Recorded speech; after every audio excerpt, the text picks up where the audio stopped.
Good evening, नमस्कार। YT के इस सेशन में आप सभी का वरुण शर्मा के द्वारा हार्दिक अभिनंदन है।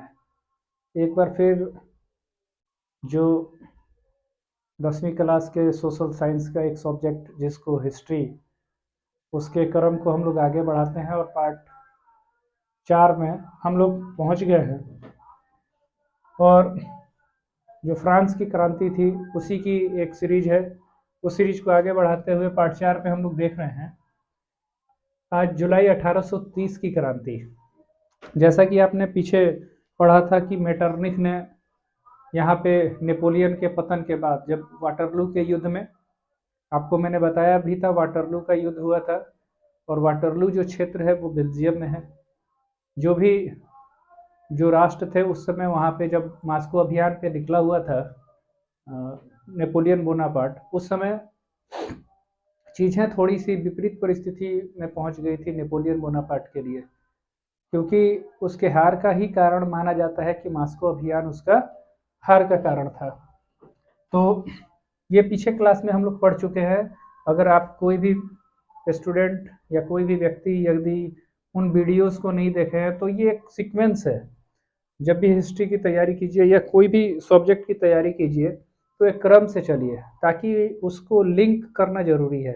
लिंक करना जो स्टूडेंट सीख गया वो सब कुछ अच्छे से सीख पाएगा। तो उसी कड़ी में जब मेटरनिख ने जो पुरातन व्यवस्था था उस पुरातन व्यवस्था को पुनः जब नेपोलियन बोनापार्ट राजतंत्र को खात्मा करके वहाँ पे एक गणतंत्रात्मक उसको बनाना चाहता था, लेकिन कुछ परिस्थितियाँ रही होंगी जिसके वजह से उसने फ्रांस में तानाशाह बन गया और लगभग पूरे यूरोप को वो जीतता चला जा रहा था। तो उसी में जो आपका मेटरनिख है वो जो आसपास के जो क्षेत्र हैं, जैसे मैंने बताया था, फ्रांस था, रसिया हो गया, प्रसा हो गया, फिर आपका इटली हो गया, जर्मनी हो गया, ऑस्ट्रिया हो गया। और ऑस्ट्रिया की राजधानी है वियना। ऑस्ट्रिया की राजधानी है वियना। ऑस्ट्रेलिया नहीं समझना है, ऑस्ट्रिया ये यूरोप में है, ऑस्ट्रेलिया अलग महादेश है। यूरोप का एक देश ऑस्ट्रिया जिसकी राजधानी है वियना। 1815 में वियना सम्मेलन होता है और उस सम्मेलन के द्वारा मेटरनिख जितने भी यूरोप के अन्य देशों के साथ समझौता करता है। चूंकि राजतंत्र चला आ रहा था तो मेटरनिख चूंकि एक निरंकुश प्रतिक्रियावादी नेता था, तो वो नहीं चाहता था कि यूरोप में जो नेपोलियन बोनापार्ट जिस तरह की व्यवस्था कायम कर दिया था वो वहाँ पे रहे। उसको ख़त्म करके मेटरनिख चाहता था जो पुरातन व्यवस्था चली आ रही है बुर्बो वंश के द्वारा, वही स्थिति फिर से चालू हो जाए फ्रांस में। उसी कड़ी में जब यूरोप में फ्रांस की जो जनता है वो अब जब चीज़ें क्या होती हैं कि चारों तरफ से दबाने की कोशिश करती है जनता को, हर तरफ से, आर्थिक क्षेत्र से, राजनीतिक क्षेत्र से, सामाजिक क्षेत्र से, तो व्यक्ति 1-2 दिन के लिए रुक सकता है, लेकिन उसके अंदर का जो ज्वालामुखी है वो आज नहीं तो कल फटना लाजमी है। जिसकी वजह से यूरोप की जनता में आक्रोश फैल गया और वो क्रांति के रूप ले ली, जिसको हम जुलाई 1830 की क्रांति के नाम से जानते हैं।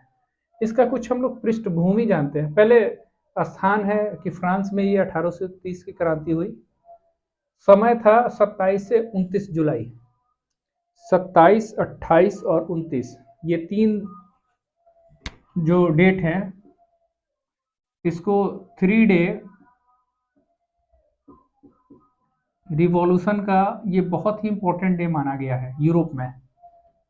ठीक है, तो पृष्ठभूमि में है कि 1815 में नेपोलियन के पराजय के बाद फ्रांस में जो मेटरनिख है उसकी सहायता से फिर बुर्बो वंश की स्थापना होती है।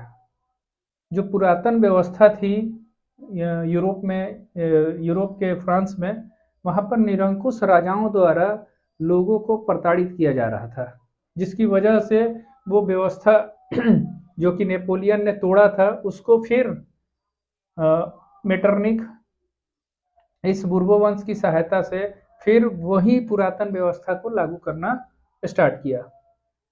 इसी में जब ये मेटरनिख थे, वो चार्ल्स दसम आए। ये 1824 से 1830 इनका समय जोन है, टाइम जोन है, जो कि एक प्रतिक्रियावादी राजा था। अब यहाँ पे एक टर्म सीखने को मिला, प्रतिक्रियावादी नेता।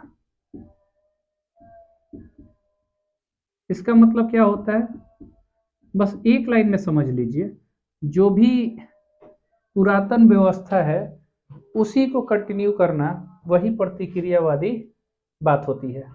तो चार्ल्स दसम जो था, ये प्रतिक्रियावादी नेता था, राजा था, और इसने क्या किया, पोलिग्नेक को पीएम बना दिया।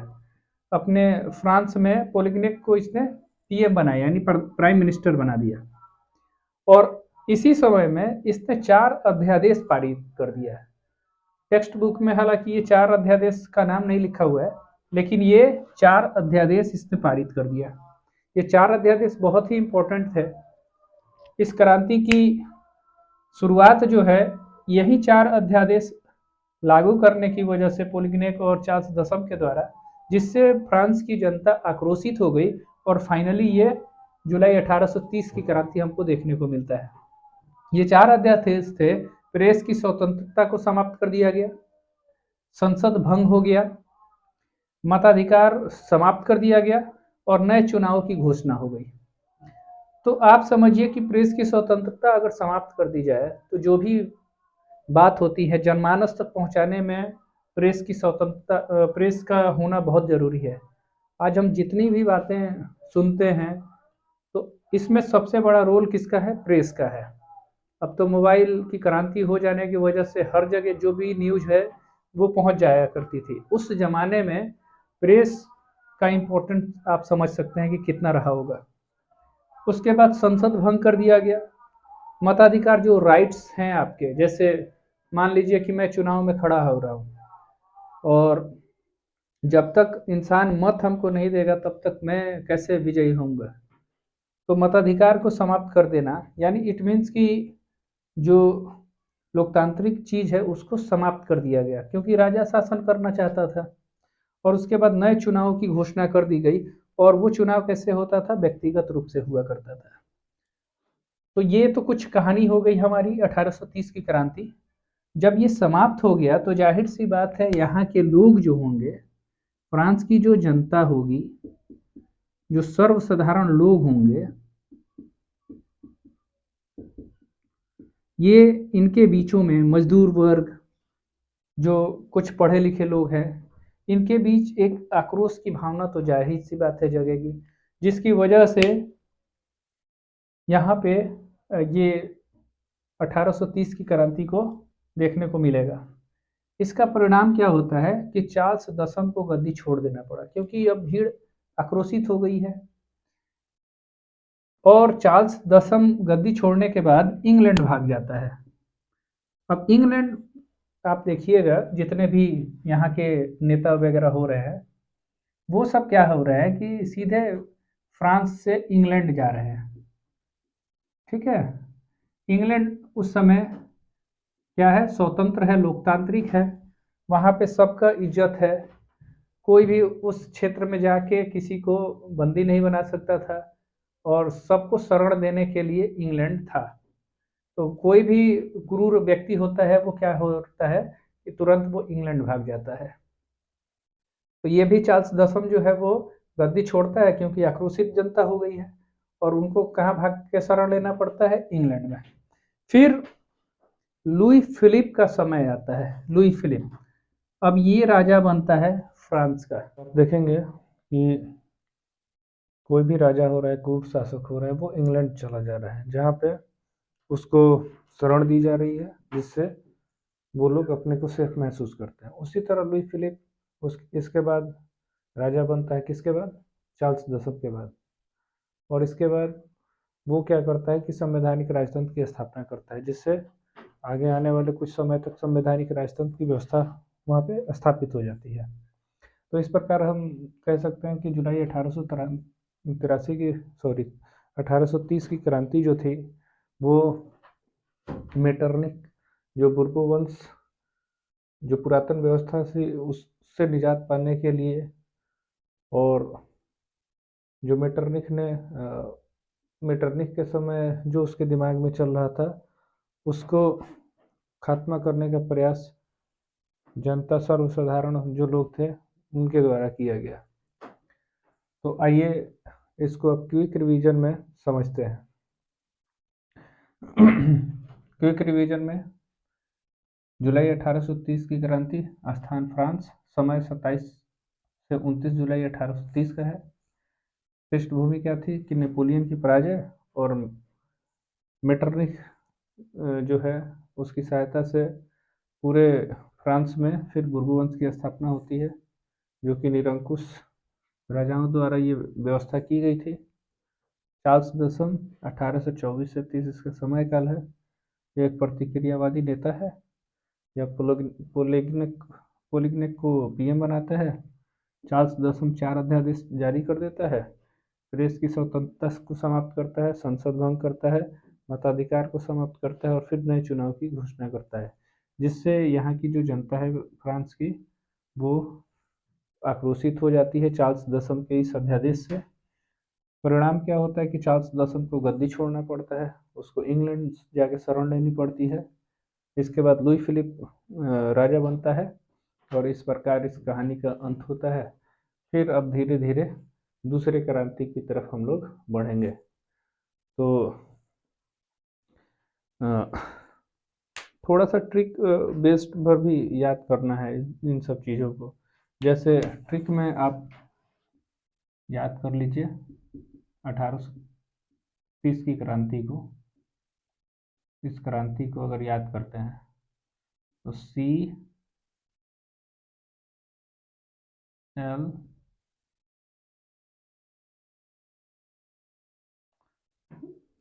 CFL याद कर लीजिए। CFL मतलब चार्ल्स दसम, उसके बाद लुई फिलिप और लिबरलाइजेशन। ठीक है, ये 3 चीज़ याद रखिए। और देखिए सब में ये इतनी बात याद करना मुश्किल है, फिर भी आप इसके जो कीवर्ड हैं याद करने का एक बेस्ट तरीका क्या है कि उस लाइन का एक कीवर्ड होता है, मतलब वो चाबी है उस सेंटेंस की। अगर उसको आप ढूंढना सीख जाएंगे तो चीज़ों को याद करना बहुत आसान हो जाएगा। जैसे 1815 में नेपोलियन की पराजय के बाद फ्रांस में मेटरनिख की सहायता से बुर्बो वंश की स्थापना हुई। इसमें एक बुर्बो वंश है, नेपोलियन और मेटरनिख, ये 3 चीज़ हैं, नेपोलियन, मेटरनिख और बुर्बो वंश। नेपोलियन की हार आप खुद बना सकते हैं, नेपोलियन हारा, फ्रांस में मेटरनिख की सहायता से बुर्बो वंश की स्थापना हुई। ये 3 कीवर्ड इस सेंटेंस के हैं मात्र। और इसको सेंटेंस फिर आप अपना जैसे जैसे लिखने का प्रयास कीजिएगा तो ये सब आपका बेहतर होते जाएगा। तो उम्मीद है आपको ये वीडियो पसंद आया होगा। अगर मेरे इस प्रयास में आपको अच्छा लगा होगा तो मेरे वीडियो को लाइक, सब्सक्राइब और शेयर जरूर कीजिए और अपने दोस्तों के बीच में खूब शेयर कीजिए। फिर मिलते हैं अगले क्रांति के तरफ। तब तक आप सभी से मैं विदा लेता हूँ। जय हिंद।